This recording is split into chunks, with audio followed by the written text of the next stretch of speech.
Après les joies de l'annonce de l'arrestation du ravisseur présumé de Chloé et son retour samedi à Barjac, se posent aujourd'hui les questions du périple vécu par la jeune fille. Elle a été entendue hier dans les locaux de la gendarmerie de Nîmes, mais c'est d'Alsace que sont venues aujourd'hui les nouvelles. Elle a fait état qu'elle avait été continuellement, elle avait vécu ou autour ou dans la voiture durant les 6 jours.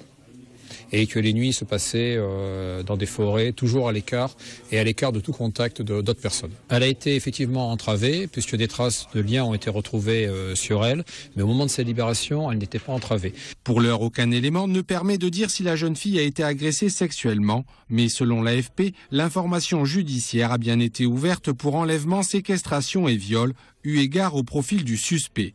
Kamel Bousla, le ravisseur présumé, avait été condamné en 2009 à 5 ans de prison, dont 2 avec sursis pour agression sexuelle. Il était sorti le 14 septembre dernier et ne s'était pas présenté au service de probation, d'où les questions soulevées par le maire de Barjac. On peut s'étonner peut-être que le dispositif de non-présentation de ces malades, comme ils doivent le faire, n'ait pas été plus tôt déclenché, parce qu'il s'est passé quand même du temps.